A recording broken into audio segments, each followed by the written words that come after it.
kumanta yan. Joy to the world, the Lord is come. Joy to the world. Nakasimangot, medyo salungat po yata yung joy to the world. Yung joy to the world natin. Amen. Alam nyo, maganda po yung lyrics po niyan eh. No, and wonders of His love.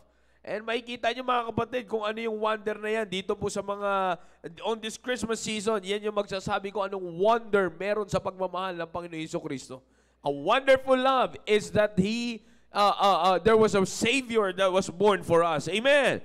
Kaya nga po, alam niyo po, yan po isa sa mga pag-uusapan po natin ngayon. Simple lang, pag-uusapan natin ngayon Sunday School, but I believe that this will be a great blessing to all of us. We're going to talk about the doctrine of the virgin birth.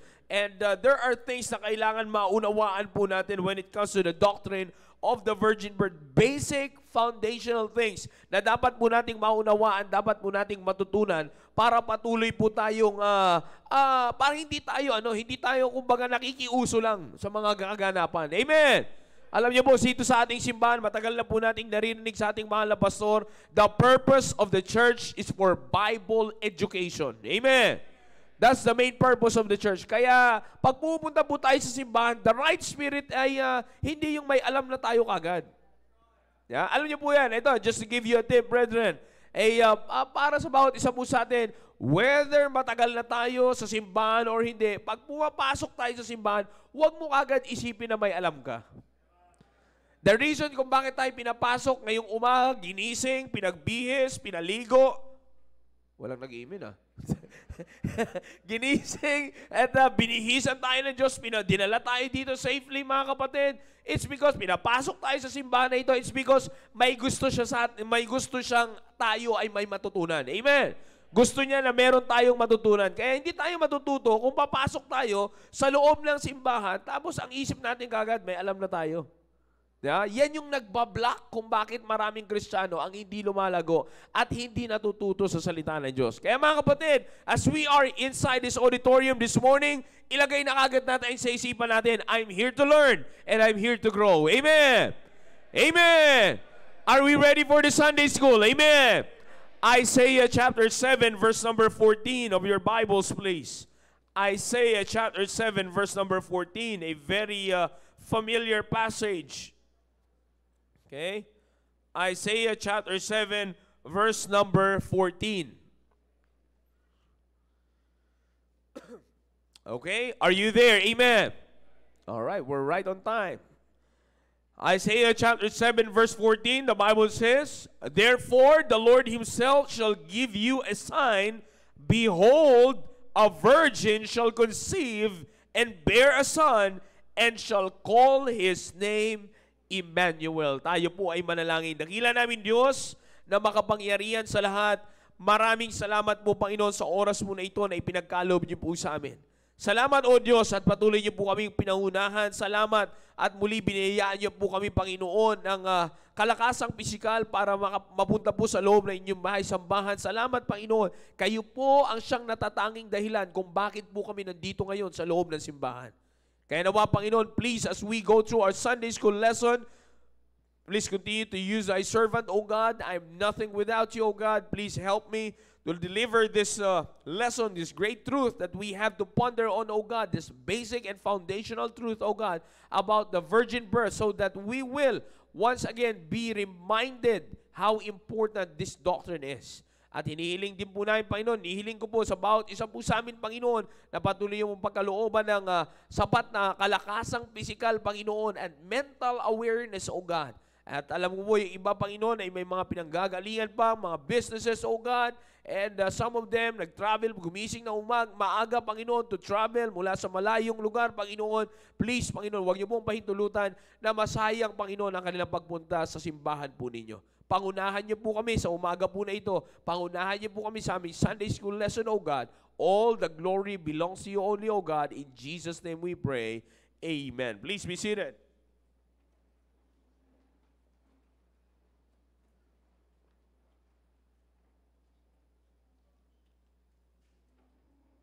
As I said, brethren, we are going to talk about the doctrine of the virgin birth. And alam niyo po, napaka-importante, it is very important that the details of this doctrine ay maunawaan natin in the light of God's Word, and para ma-avoid po natin yung mga naririnig, maaring nakakapakinig na tayo ng mga tinatawag nating misconceptions on this doctrine. Because most of the time, makikita po natin sa social media, marami tayong makikita actually sa social media, mga kapatid, that yung mga against sa pagka-Diyos ng Panginoong Jesucristo, they will always disagree with this doctrine. Hindi po nila sasang-ayunan ang mga tao na nagpapahayag against the Lordship, against sa pagiging Panginoon at Diyos ng Panginoong Jesucristo, ay hindi po nila tatanggapin ang doktrina po na ito at hindi nila basta-bastang paniniwalaan ito. And the truth of the matter, brethren, is that hindi naman, ang problema nito is that hindi rin naman po nila kayang basta-basta lang i-debunk. Kumbaga, basta-basta lang nila ipagbaliwala yung through using the scientific studies, because mga kapatid, itong doctrine ng virgin birth ay hindi po na-establish. Ito po yung nakakatuwa dito, mga kapatid. Maganda po itong makuha po natin. Hindi po ito basta-bastang mapapabaliwala, mga kapatid, ng sino mang kahit na may aral ng siyensya sa ating pong mundong ibabaw. It's because the doctrine of the virgin birth is never established with worldly evidence. Ulitin ko po, mga kapatid, no? I hope everyone's paying attention. Sa mga paparating lang po, iwasan lang natin magingay at sumunod lang po kayo sa ushers para mailagay kayo sa tamang kalagayan po ninyo. Alright? So let's continue, mga kapatid. Dito makikita po natin, hindi po basta-bastang pwedeng pagbaliwalain ang ng kahit pa sabihin nila may pinag-aralan sila in medical world, in the science world, sabihin man nila na kahit anong gawin nila, is that hindi nila pwedeng bastang baliwalain at pag walang bisa yung katotohanan ng virgin birth. It is because, first, hindi po ito, una-una sa lahat, hindi ito na-established in a worldly or using worldly evidences. And higit sa lahat, hindi po ito in-establish, ang doktrina po na ito ay hindi po established or grounded by any. Sabihin natin grounded yung talagang inuugatan, yung pinanghahawakan niya na basihan. Hindi po ito sa mundo at hindi po ito sa tao. You see, because the doctrine of the virgin birth is with divine intervention. Okay, inuulit ko po. Ang doctrine of the virgin birth is founded, established, and grounded by divine intervention. Kaya kahit ano ang gawing pag-disapprove ng tao, kailanman hindi po madi-disapprove ang doktrina na wala namang kinalaman ang tao. Naunawaan niyo po ba yung pinag-uusapan natin? Amen. I hope you're following. Amen. Maaaring sabihin niyo po, may kinalaman. Mamaya tutuloy natin kung talaga bang may kinalaman si Mary. Alright? Now, makikita po natin yan dito. Now, the certainty. One of the things na kailangan po natin makita dito is that the certainty of its reality, brethren, ng doctrine po na ito is always based on biblical evidence. You see, ang ebidensya po ng virgin birth ay not only may kita nyo through medical records, but it is with a heavenly record. Are you following? Amen. You see, kaya nga po, yung authenticity ng recording ng doctrine of the virgin birth is only in the Bible because it is the only book in this world na may approval ng Diyos, and lahat, tandaan po natin sa Bible, any divine and heavenly matters, may kinalaman sa divine and heavenly matters, it is always based sa salita po ng Diyos. You see, yan po ang kagandahan sa salita ng Diyos. Kaya nga, sinasabi ko po ito sa inyo as part of the introduction, it's because para maunawaan natin, pag ang virgin birth ay sinubukan po ninyong unawain according sa kaalaman ng mundo, mahihirapan po ang tao. Talagang magtatapos ang tao sa, pwede ba talaga pang mangyari? Magtatapos ang tao sa questions. Imbis na magtapos ang tao sa isang, after knowing this, imbis na magtapos ang tao sa isang sagot na, or sa isang salita, or kapahayagan na talagang iba ang Diyos pag kumilos. Hindi. Saan ang dulo ng tao ngayon? Lagi may tanong, para namang kwentong barbero. You see? Ba't ganun po? It's because people are trying to seek. Itong problema kasi ng tao, mga kapatid. People are trying to seek evidences on divine matters in the world, in this world. Nakuha niyo po ibig sabihin? Ang tao ay laging naghahanap ng worldly evidence for divine matters. Salungat po yun, mga kapatid. Para sa bawat isa po sa atin, mahirap pong unawain ang mga bagay na makalangit gamit ang ebidensyang makamundo. Mahirap po yun. Bagkos, hindi po gagamitin ang mundo para patunayan na totoo ang langit. Hindi po gagamitin ang mundo para patunayan ang sinasabi ng Diyos. No. Ang sinasabi ng Diyos ang nagpapatunay kung paano nagsimula ang mundo. That's how it's supposed to be. Are you learning? Amen? Now, when it comes to the doctrine of the virgin birth, sabi ko nga po sa inyo, dalawang katanungan ang dapat maging maliwanag po sa atin. Basic question. First, why is it important? Alright? Pangalawa, what is the purpose of the virgin birth? Para makikita po na, alam niyo po, bilang isang Kristiyano, napakahalaga po nito. As I said, this is a foundational doctrine na later on makikita po natin, seryoso pala ito, may kinalaman pala ito sa ating may kinalaman pala ito pagdating sa ating kaligtasan. May kinalaman pala ito sa panimula ng ating pagiging Kristiyano. Alright? Are you ready? Amen? Now, pag pinag-usapan natin yung doctrine of the virgin birth, brethren, the doctrine of the virgin birth simply teaches that Jesus Christ, our Lord, is born of a virgin, and that is when Mary conceived Jesus, and she never had any sexual intercourse. Alright?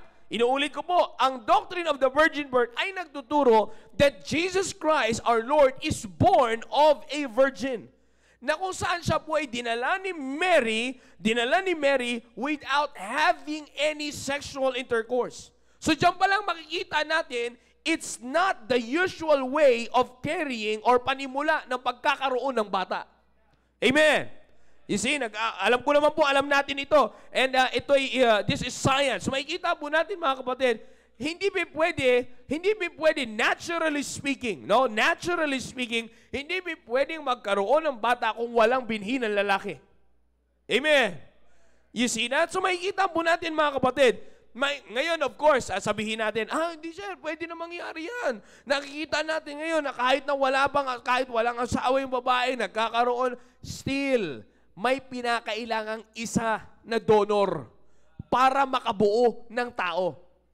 Nagkakaunawaan po ba tayo? Amen? Kung kayo ay aware sa social media, nakikita nyo yung mga scientific explanation na ito, sinasabi ko po sa inyo, eto yon. Alam naman nating lahat, hindi pwede na sa babae lang.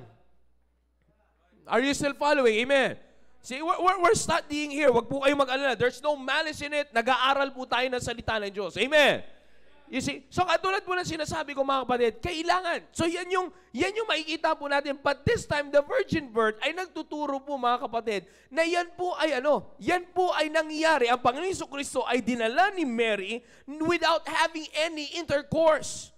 You see? So makikita natin that by this, sa panimula pa lang, that Jesus' birth, the birth of Jesus Christ, is truly miraculous. Okay? Miraculous and a crucially important doctrine. So makikita natin that the virgin birth itself, the picture of the virgin birth itself, presents a miracle of God. You see? Diyan pa lang makikita po natin, hindi ito talagang established sa lupang ito, kundi ito'y isang divine and heavenly intervention. You see? Kaya nga kahit anong gawin nating seek ng paliwanag, kaya ang pinakadulo na lang ng mga taong against sa Panginoon Jesucristo, hindi totoo yan. Kasi nga hindi mo mauunawaan yan kung wala kang record ng salita ng Diyos. You see, alam niyo pong ginagawa ng tao para hindi mapatunayan ang salita, ang virgin birth, tatanggalin lang yung Bible. You see, in fact, that's general. Para mapabaliwala natin ang mga sinasabi ng Panginoon, ang lahat ng tinuturo ng Diyos, tanggalin mo ang Bible. Kaya napapansin niyo po ba, mga kapatid, marami po ang grupo ng pananampalataya na yun, the truth, brethren, I'm not here to attack them, marami nagbabawal na ang miyembro ay may hawak ng salita ng Diyos. But it's not, brethren, mga kapatid, para po sa aming mga bisita, dito hindi po namin pinagbabawal ang pagdadala ng salita ng Diyos. Bagkus lagi po kaming pinapaalalahanan ng aming mahal na pastor to always acknowledge what the Bible says. Especially when it comes to this doctrine. Again, sinasabi ko nga po sa inyo, makikita po natin, it can be seen. Alright, punta na tayo sa record.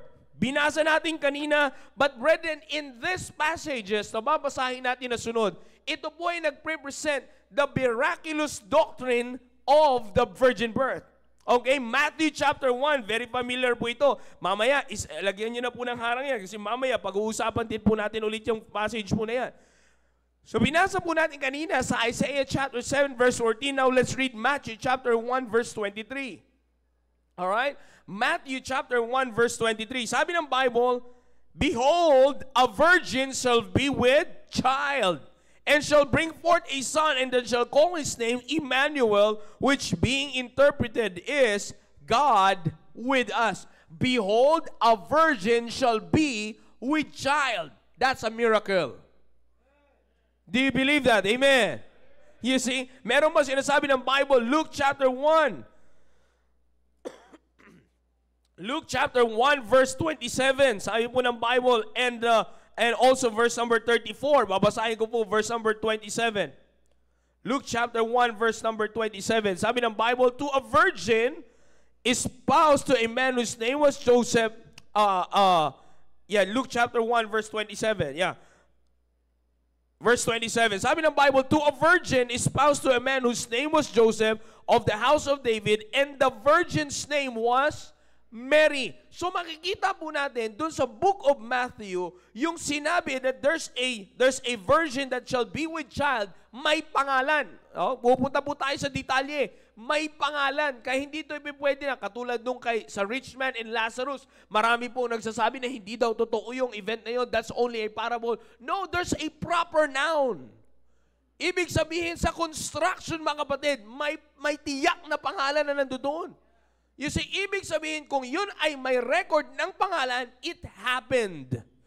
You see, so the virgin na tinutukoy po dito in Matthew chapter 1 is in Luke chapter 1, whose name was Mary. Drop down to verse number 34. May kita po natin dito, pinahayag naman ni Mary kung gaano po ito kaimposible, kung paano sinasabi ko nga po sa inyo, para kay Mary, alam niyang hindi mangyayari. Bakit? Verse 34, then said Mary unto the angel, how shall this be, seeing I know not a man? You see? Paano nga naman? So may kita natin dito, pinipresent ko lamang po sa inyo, that this is a miraculous and a crucial, important doctrine, mga kapatid. Because the doctrine of the virgin birth, may kita po natin, is a picture of God's miracle. You see, this is a picture of God's miracle. Sabi ng iba, ito ay pinag-aaralan namin ito, tinuturo namin ito sa subject na Genesis. Marami doon sa evolutionists or sa atheists against the creationism. You see, they have a miracle, nagki-claim din sila ng miracle, pero wala silang miracle maker. Tayo naniniwala tayo sa miracle, but we have a miracle maker. You see? So anong tawag sa kanila? Hindi miracle yon. Ang tawag sa kanila ay magic. You see? Yan ang meron sila. Alright, let's proceed. So here comes this doctrine. Pag titingnan natin yung doctrine po na ito, this is clearly God's miracle. Now let's go to the descriptions. Maybe some of us already know it, pero balikan natin, yung reviewin natin, yung description ng virgin birth. Alright? First, dapat makita natin, in Luke chapter 1, verse 26 to 33, binasa po natin ito kanina. Luke chapter 1, verse 26 to 33, hindi na po natin iisa-isahin yan. Magbabasa lang ako ng, magbabasa lang po ako ng certain passages. Makikita po natin dyan, in Luke chapter 1, verse number 26 to 33, that the angel Gabriel is the one who brought the news to Mary, being the mother of the Messiah. Ano sabi dyan? And in the 6th month, the angel Gabriel was sent from God unto the city of Galilee named Nazareth. Kanino siya pumunta?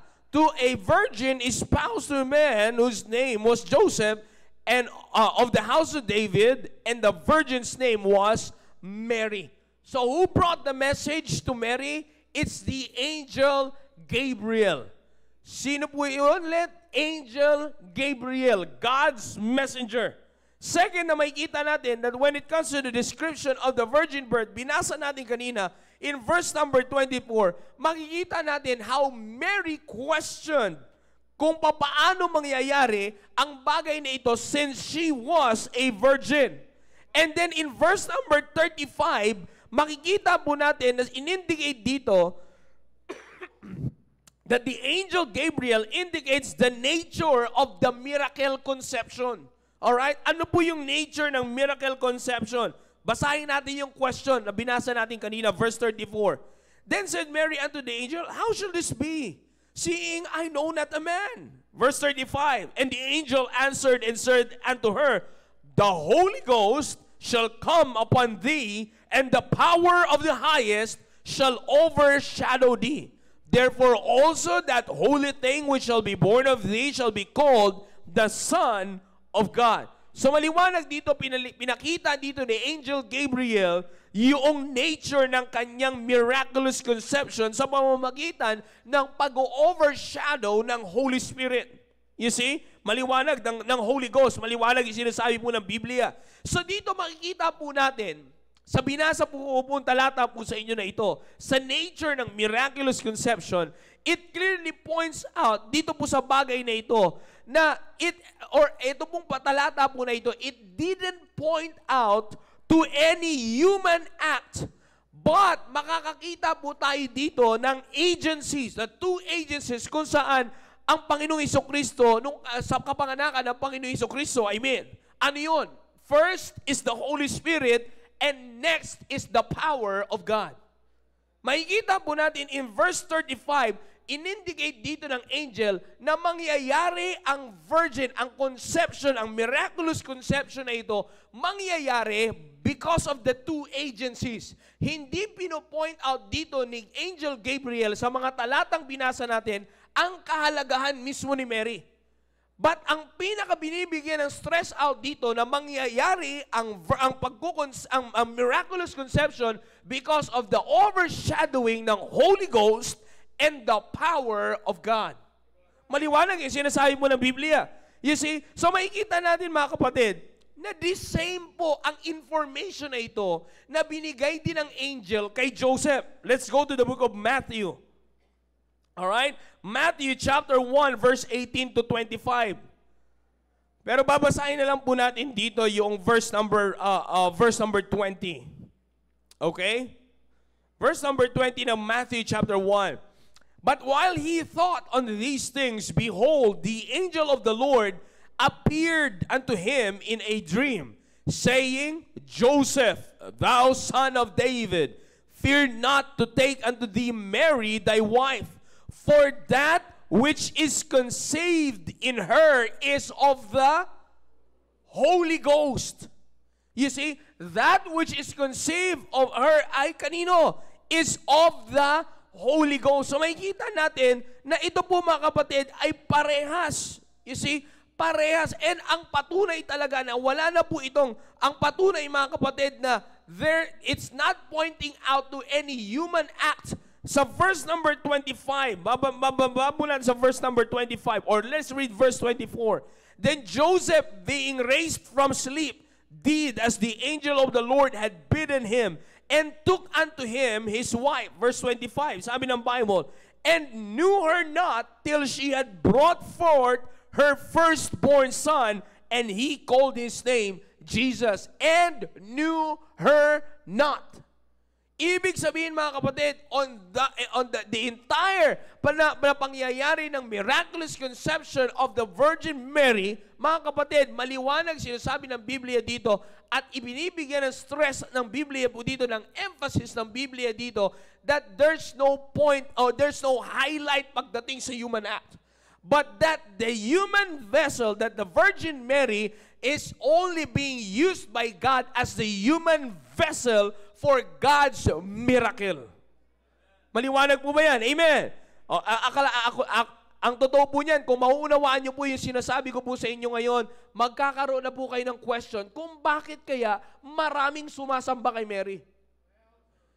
Na sa talata po ng mga binasa natin, hindi binigyang emphasis dito mga kapatid. Hindi man lang binigyan, I'm not saying that she is not important. But the point, hindi binibigyang emphasis dito ang human act because there's no human act at all. Nakuha niyo po yung pinag-uusapan natin. Amen. You see, now let's continue.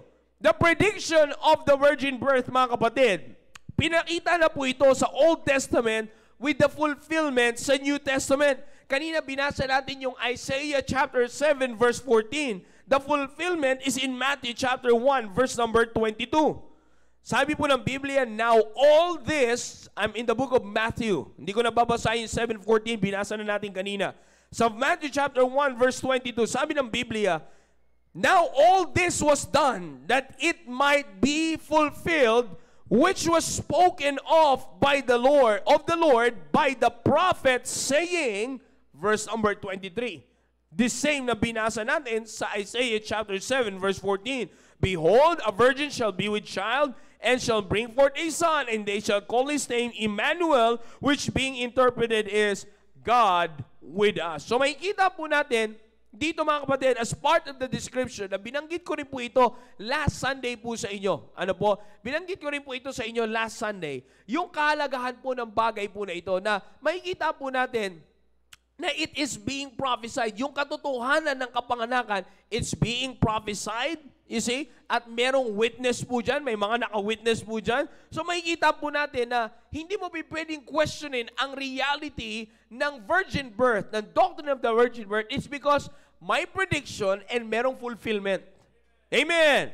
You see? So, makikita po natin dito mga kapatid that both the pre-existence and the virgin birth ay minention po sa Bible, and it gives record in support of the Godhead or the deity of the Lord Jesus Christ. Tingnan niyo po, Isaiah chapter 9 verse 6. Makikita po natin, babasahin po natin ang talata po na ito. Maganda po ito eh. Yung pre-existence ng Panginoon Jesucristo and the virgin birth ay nabanggit na po yan sa Biblia.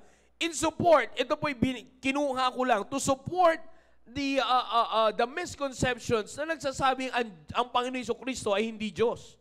Alright? Ito na, sabi ko, logically speaking eh. Pwede bang sabihin mo na si Jesucristo ay hindi Diyos, na nag-exist na siya sa old at nag-manifest siya sa new?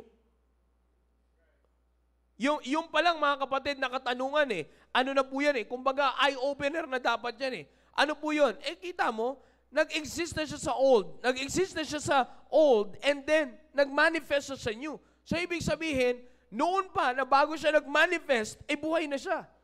Tingnan natin mga kapatid, para hindi tayo nagmamaha sa bagay na. Isaiah chapter 9 verse 6. Tingnan niyo po ha.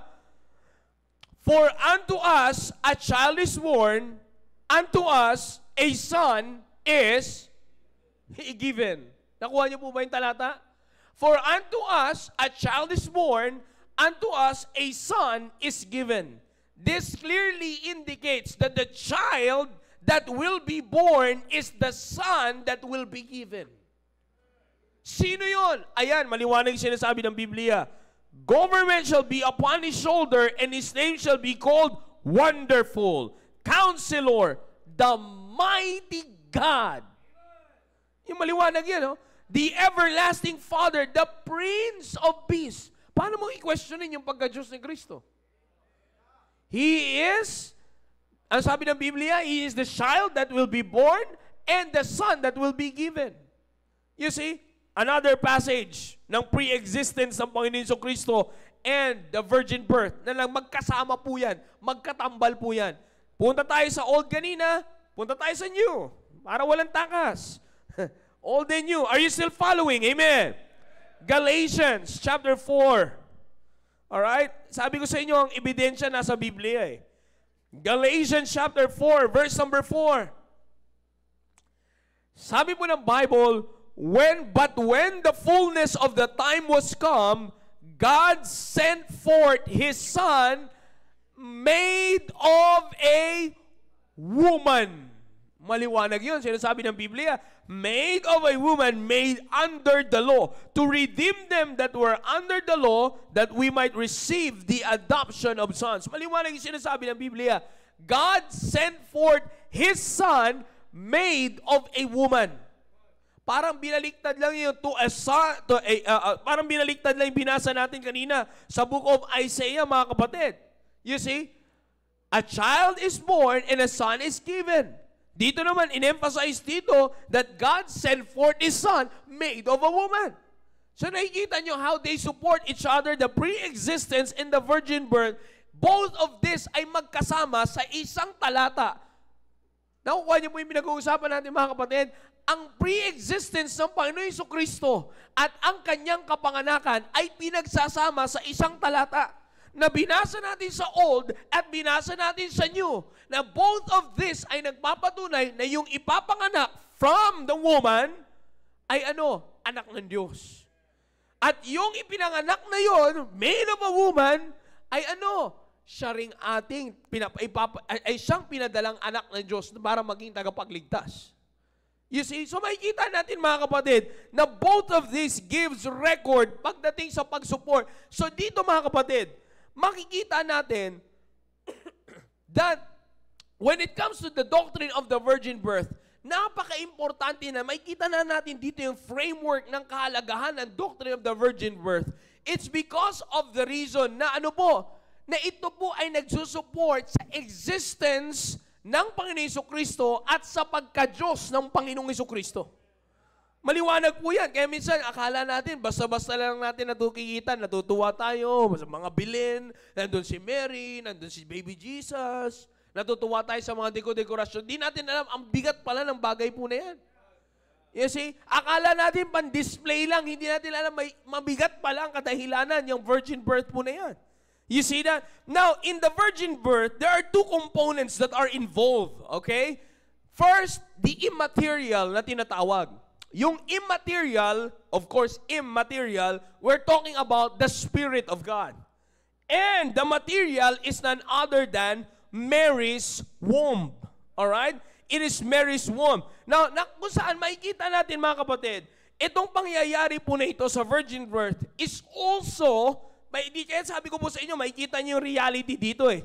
Hindi lamang po ito first time na ginawa ng Diyos yung miraculous conception. The design or the framework of the miraculous conception, hindi lamang po yan first time na nangyari sa sa virgin birth.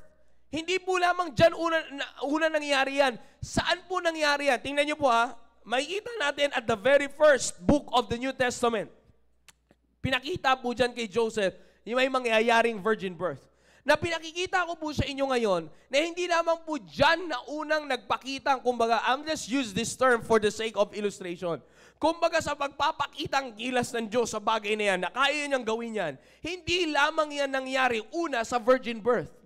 Alam niyo po kung saan niyo makikita ang unang nangyari, yung ganyang klaseng miracle na galaw ng Diyos, hindi lang sa virgin birth, sa creation.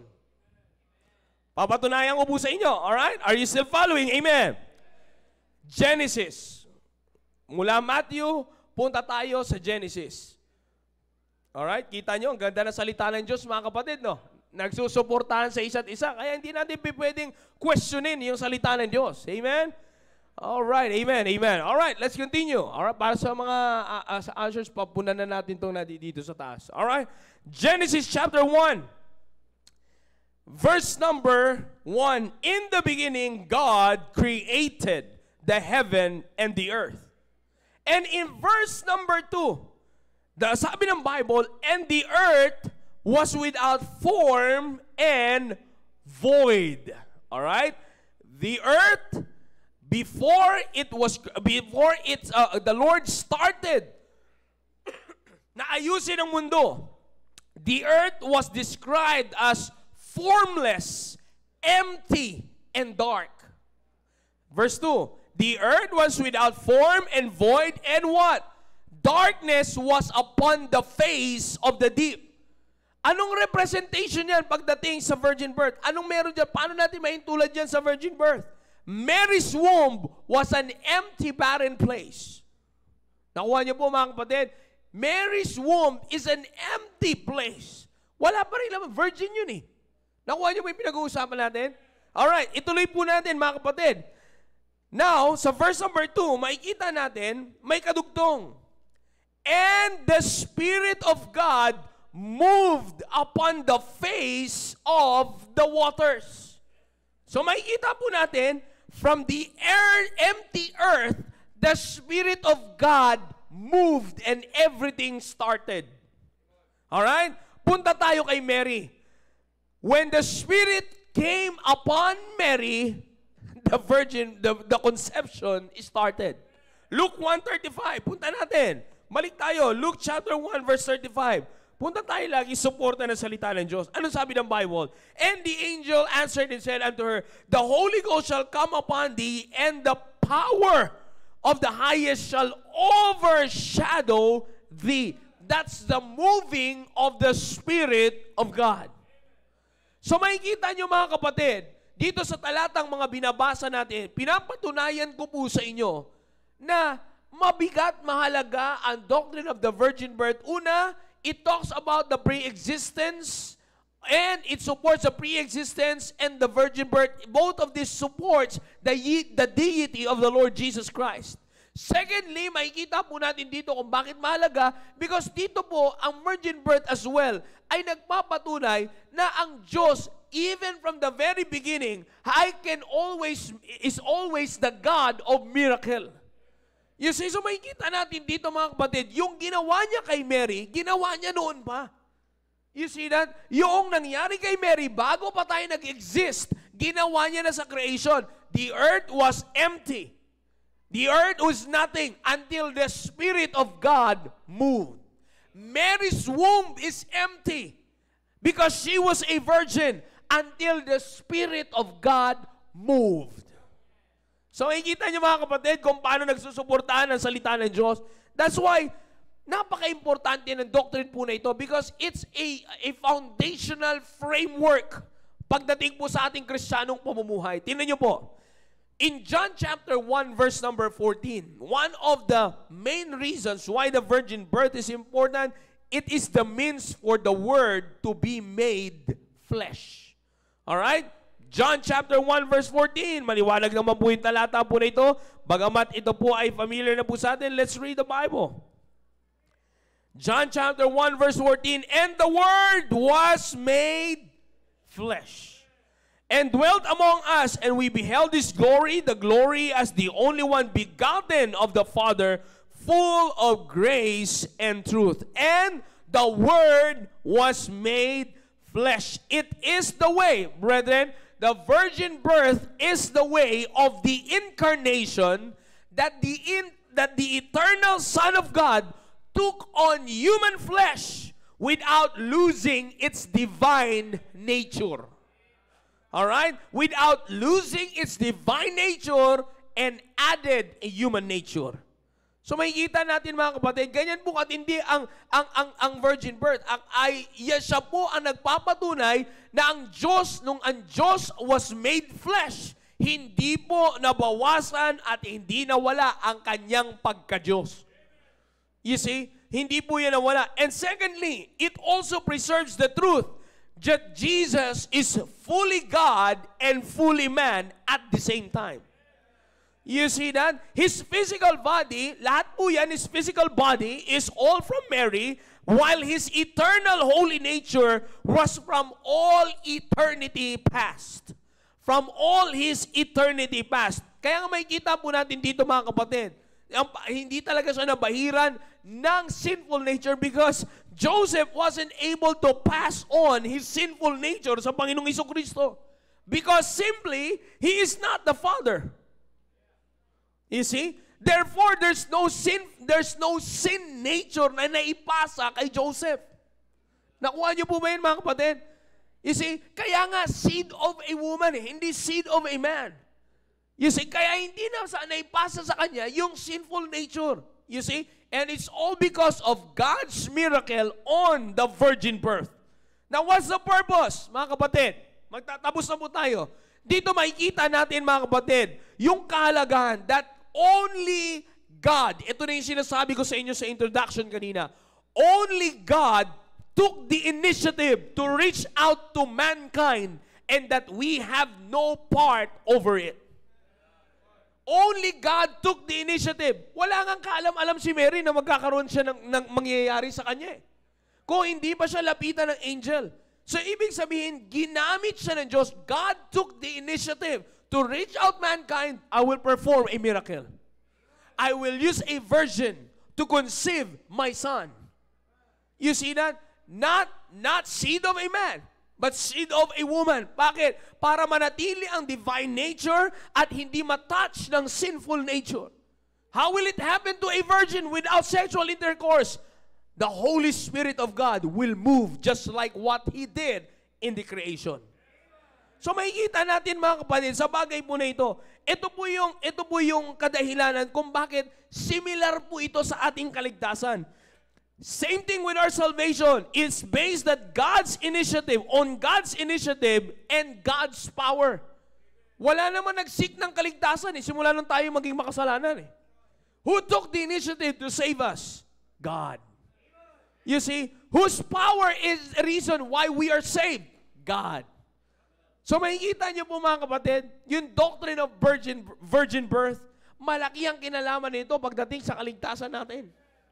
Kaya wag nating basta, sabi ko nga po sa inyo kanina, wag natin, we will end it here, wag natin mga kapatid, wag tayong basta sumabay-sabay lang sa uso. Para po sa aming mga bisita, hindi po namin kayo dinala dito just for another new religion, but to educate you how important biblical doctrines are.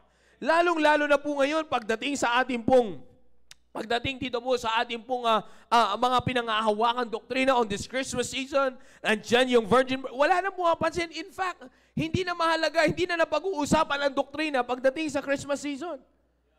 You see, kaya nga po, ang tindi ng wisdom, knowledge, and understanding na binibigay ng Diyos sa ating mahal na pastor because He always wanted us to review these things. Bakit? It's because of the reason, mga kapatid, na dito pa tayo mas lalong titibay, mas lalong lalago, na kung bakit hindi natin pinapansin yung virgin birth noon. Hindi ko naman kailangan, hindi naman ako matutulungan yung sa trabaho ko eh. Pero yung pagiging Kristiyano mo sa trabaho mo, matutulungan ka ng natutunan mo dito. You see that? Kaya mga kapatid, napaka-importante po ng bagay. I hope we learned something this morning. Amen. The doctrine of the virgin birth is very important because it holds the framework. It holds the foundation of our salvation. It's also a part of the framework of our salvation. Amen. Did we learn something? Amen. All right, let's all stand up please. Tayo po ay manalangin. Dakila namin Diyos na makapangyarihan sa lahat. Maraming salamat muli, Panginoon, sa oras na ibinagkaloob niyo po sa amin.